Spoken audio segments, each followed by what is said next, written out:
December 6న Warangal నగరంలో జరిగే peoples March జనసభను విజయవంతం చేయాలని సిపిఐ ఎంఎల్ లిబరేషన్ పార్టీ జిల్లా కార్యదర్శి మల్లేష్ కోరారు.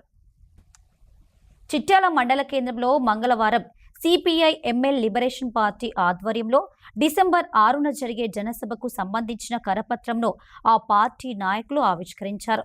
ఈ సందర్భంగా వారు మాట్లాడారు.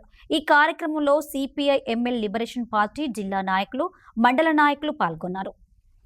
ఇచ్చినటువంటి హామీలను అమలు చేయాలని చెప్పేసి వచ్చే నెల 6న వరంగల్ నగరంలో పోచం మైదానంలో జనసభ సిపిఎంఎల్ లిబరేషన్ పార్టీ రాష్ట్ర కమిటీ ఆధ్వర్యంలో నిర్వహించడం జరుగుతుంది. ఈ జనసభకు సిపిఎంఎల్ రాష్ట్ర ప్రధాన కార్యదర్శి, జాతీయ ప్రధాన కార్యదర్శి దీపంకర్ భట్టాచార్య గారు, కేంద్ర కమిటీ సభ్యులు నాయనాల శెట్టి మూర్తి గారు, రాష్ట్ర కార్యదర్శి రమేష్ రాజు గారు హాజరవుతూ ఉన్నారు.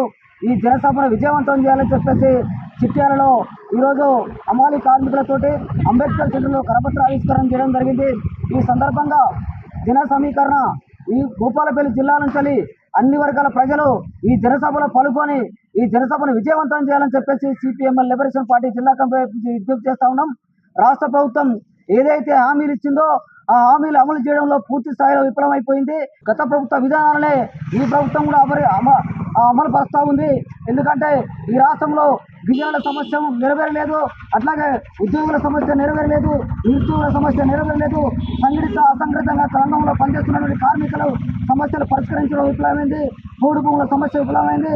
ఒక పక్క చెరువులు, కుంటలు, ప్రభుత్వ భూములు, సహజ వనరులను ఒక పక్క అధికార పార్టీ అండదండలతో దోచుకుంటా ఉండరు, ప్రభుత్వ అసైన్మెంట్ భూములను దోచుకుంటా ఉండరు, సహజ వనరులను దోచుకుంటా ఉండరు.